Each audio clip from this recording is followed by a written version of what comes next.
Dirty folks. Dirty folks. Dirty folks. No soap. No soap.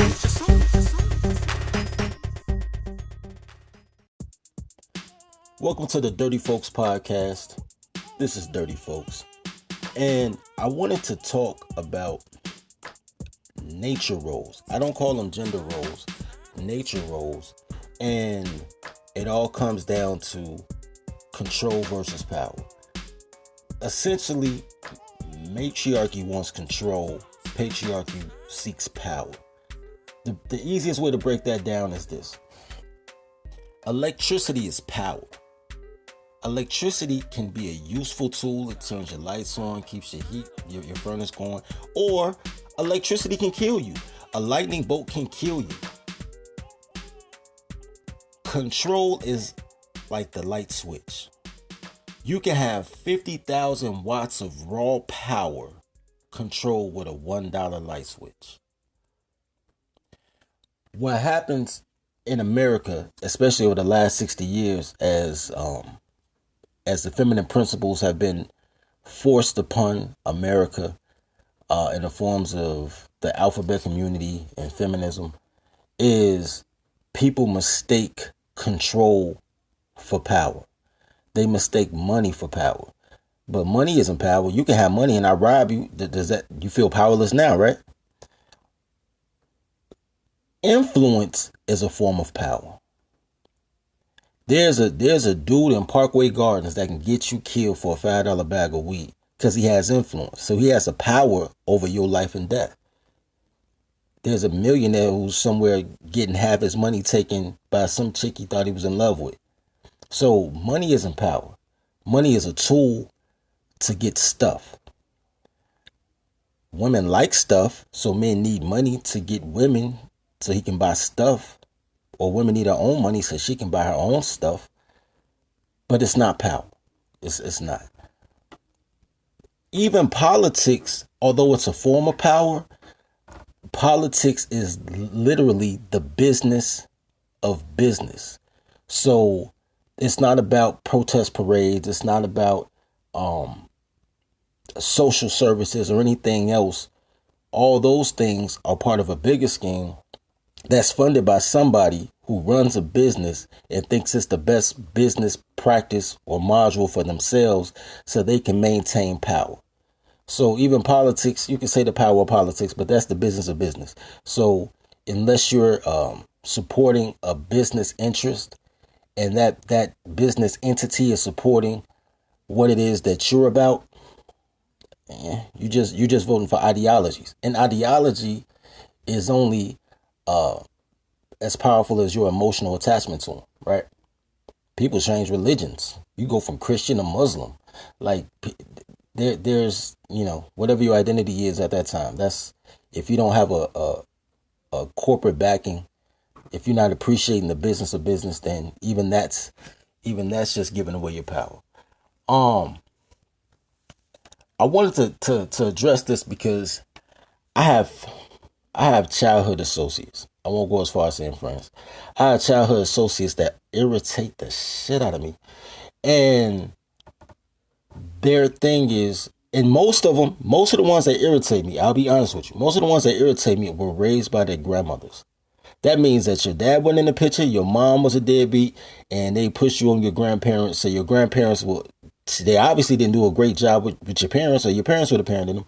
So, you know what I'm saying? So now they just second generation, have these ideas of the feminine version of manhood.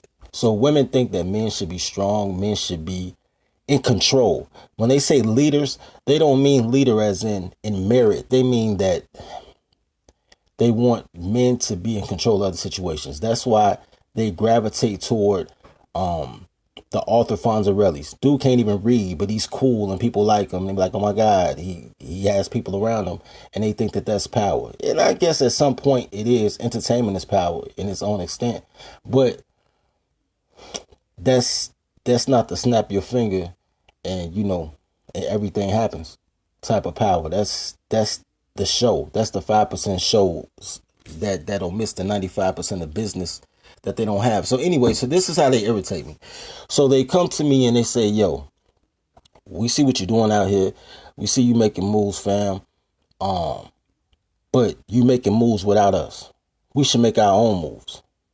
Our own moves? Nigga, I'm moving already. Get down with the clique.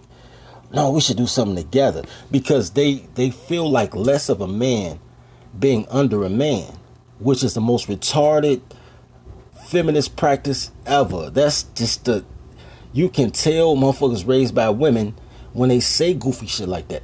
Like, there is no time in which hierarchy is equality. You know what I'm saying? I can be on the Chicago Bulls, but that doesn't mean I'm Michael Jordan. You know what I'm saying? I don't even mean I'm Scottie Pippen. I might not even number 2. But if I'm the 11th person on the team, I still get a championship ring.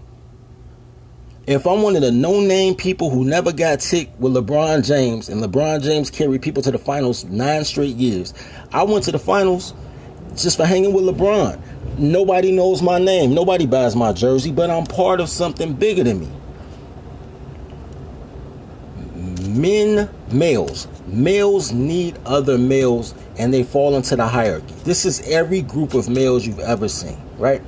Every group of males, whether it's a sports team, whether it's a gang, whether it's the Boy Scouts, whether it's 12 dudes hanging on a corner, there are certain people that when they walk up, you see the reverence. They be like, yo, what up?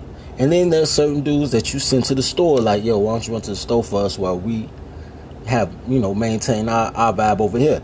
So there's a natural hierarchy to life. Natural. So when guys come and they want to use, for the lack of a better word, better men of more quality, men of more merit, and they can't find where they fit in, but they feel inadequate as a man, it's because they were basing that on female principles. Because no man feels uncomfortable being them. I can be the best author on earth and not sell the most books, and I don't feel inadequate as an author. I'm like, yo, maybe I need more marketing money. I can hang out with guys who are awesome at fixing cars, and if I need a car fixed, they're like, I'm going to them. And if they have a cousin in jail that needs a book to read, I'm like, yo, I'll send them one. Like, them being great at what they do doesn't diminish me being great at what I do. It just means that together we're great in different lanes, and as collaborative effort, we both have different merits, but we both have merit, and we're both comfortable in our own skin. And if a person wants to, if I decided one day, I think I want to learn how to fix cars, I wouldn't feel like less of a man to hang out with somebody who's been fixing cars for 20 years, who's mastered this craft with 10,000 plus hours of automotive mechanic work, and say, yo, can you teach me how to drop an engine or change a muffler, because that's the craft that you mastered. It doesn't make me feel, yo, check this out, I want to fix cars too, but I don't want to fix cars with you. You need to quit fixing cars. Matter of fact, we ain't gonna fix cars at all. We gonna fix airplanes. So both of us gonna start from scratch at ground zero, so that I feel equal to you, that we at the same path in life. That's lunacy. But that's what women and effeminate men do, right? They want power, but they only understand control. They want to control the elements. They want to control everything around them without a concept of, this is the hierarchy of life. This is how power works. If you give power to somebody who wants control, they'll blow a fuse. That's why every house has a fuse box. You can't have all that power flooded in any spot without a control mechanism, which is why the feminine principle is beautiful when it's in its right mind. Not liberal, because liberal isn't feminine, it's feminist. But the feminine principle is beautiful when it's in the right mind, because you may have a dude that's off his rocker, and the only person that can talk him down is his girlfriend. Like, baby, this isn't the battle you need to fight. So she can control the power, and that's awesome.